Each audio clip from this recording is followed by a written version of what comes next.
Hey everyone, it's Kira, and welcome to my brand new schedule. Today's episode of Pandora's Box, we will be talking about self-harm and self-affliction. With me on the phone is YouTuber Chewing the Fat, aka JB. Welcome to the show. Hey, what's up? So tell us a little bit about self-harm and self-affliction. Why do people do it, and what drives them to do such a horrendous thing like that? Well, there are many different types of things that cause people to do it. Mainly it's the stress and depression in life.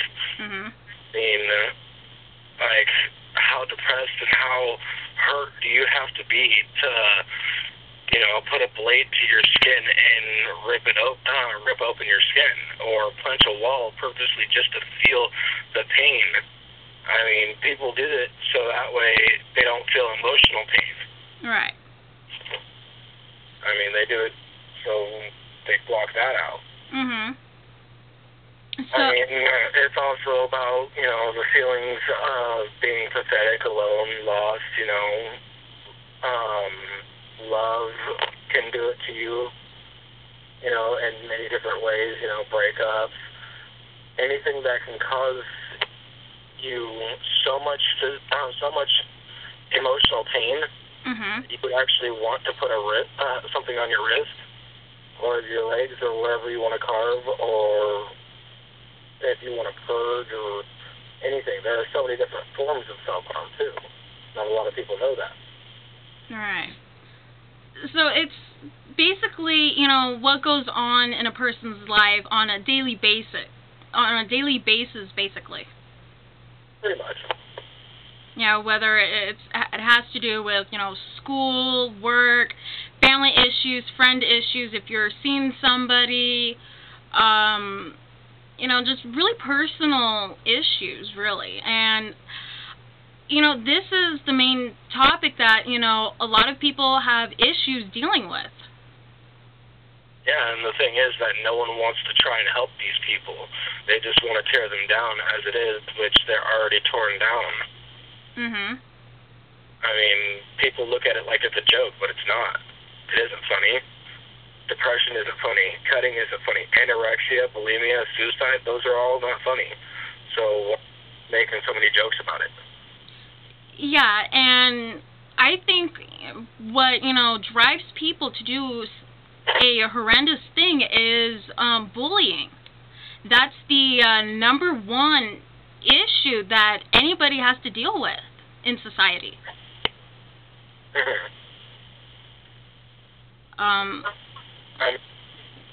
Like 1 in 10 people self-harm. Right. I mean, 3 out of 10 people are depressed, and only 1 out of those 3 are actually treated for depression. So that leaves a margin of people. Right. So, I mean, yeah. Yeah. So, do you have any experiences dealing with this topic? Yeah, I do. I used to be a cutter. I also used to punch things just to hit things. Uh-huh. I also used to starve myself. I mean, there are times where I feel like I want to keep on doing it, or I want to go do it again, because, for instance, cutting can actually become an addiction. Right. I mean, because every time you cut your skin, there is endorphins that are released in your brain, and every time you feel that certain way, pretty much your body craves those endorphins. Mm-hmm. So it can actually become an addiction. Most people don't realize that either. Right. I think what, breaks people apart first is bullying. It doesn't matter, who the person is to them. That's where it all starts from, is bullying. I mean, yeah, I do agree to a certain extent, but at the same time, there are many other things that cause it as well. I mean, anxiety. I mean, just by getting in everyday life. You don't even have to be bullied to feel that you're alone. Right. I mean, it's to a certain extent the feeling of worthlessness. Mhm. You feel that you have no purpose. A lot of people that feel like that, they feel that why not, you know? Yeah. And bullying does have a huge factor on it as well. I mean, I've talked to many other people. I've actually done interviews with a couple of people myself and asked them, you know, simple questions about it. Mhm. I mean, they've told me things like their mom left them and abandoned them, so he felt like he was worthless, and he felt that no one loved him. Right. So why should he care about himself?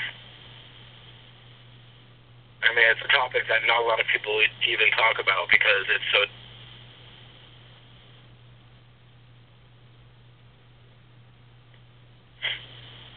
Right. You know, I have like a similar experience myself, having to deal with this topic. A lot of it, yeah, it stems from bullying. And, you know, your closest friends can, you know, turn on you in a blink of an eye. It's what, you know, some of them did. They turned on me.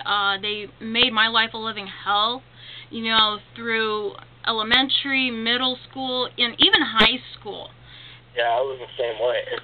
Yeah, and the actual problems didn't actually start until I got into high school. But yeah, even in middle school, I wouldn't show up to my classes. I would, you know, call my mom, have her come pick me up and say, you know, I'm sick, I'm not feeling well, just to, like, avoid the situation. And once the principal was notified about the situation, I was immediately transferred to another class. And in high school, like my freshman year, I had some problems. You know, I got transferred to a different school, and then I got kicked out of that school, got transferred back to my old school, had to take a year off because I was sick, and then my junior year is when I had the most problems ever in school. I started cutting myself, I became anorexic, and I weighed at 95 pounds, and I am 5 foot, and I'm not supposed to weigh that much for my height. And everyone was just completely worried about me. Problems just got even more worse from there. I got into, I don't know how many fights. I got suspended. I got, you know, on-campus detention. It just, a lot of it does stem from bullying, having just to deal with life in general, with your family, your friends, work, you know, and when I got into, Problems at home as well? Yeah, school, it doesn't matter where your problems, you know, are, that's, you know, another case for them.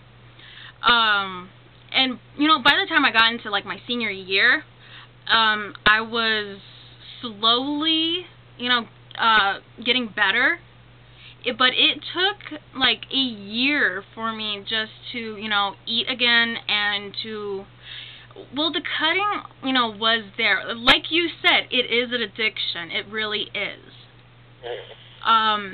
You know, all these problems started when I was 16, and it finally ended, well, between 18 to 19. Yeah. So I truly think that also being a teenager is, you know, hard enough to deal with. I mean, especially these days. I mean, parents and adults, they think that it was hard during their days and everything. Well, a lot of people don't realize how bad that kids have it these days. Yeah, and they will turn to, like, drugs, sex, you know, different coping mechanisms. to help them deal with it. At that point, so. Right. Well, that's a different subject. Yeah, in a total different video. But yeah. I think, huh? People get called emo, attention seeker, when most people don't realize they don't want attention from it. Yeah. They want people to actually sit down and listen to their problems. You know, they want help. You know, they're, like you said, they're not looking for attention. They're really not. Yeah, because why do they hide their scars? Why do they hide all the cuts that are on their legs? Right. You know? Yeah, they just want people just to listen to them. Pretty much. And, you know, a lot of people just don't take the time and day to listen to their problems. Yeah, because people are so involved in their own life. Right. If they can go with their life, they don't want in their life. Exactly. I mean, like, I know plenty of people that have literally called me up in the middle of the night, just started crying and just pretty much told me that they think they're nothing. Every time they look in the mirror, they see every worthless thing that they see about themselves. They look in the mirror and verbally say, "I hate you." Right. Not a lot of people can do that, you know, and actually be serious about that. Yeah. I mean, it's just sad now these days that if you have to go through that just to get someone else's attention, I mean, I don't know what else can get another person's attention. Right. And, like, at the bottom of everybody's problems, there is a hope to deal with their problems. I agree. Yeah. So, I'd like to thank you for coming on the show and talking with us. No problem. It was a pleasure. Alright, well, I hope you guys enjoyed this topic. If you guys have any other topics that you guys want, you know, to be talked about in Pandora's box, let me know and I'll get right on to it. Well, until next time, I'll talk to you guys later. Until then, peace and love. Bye.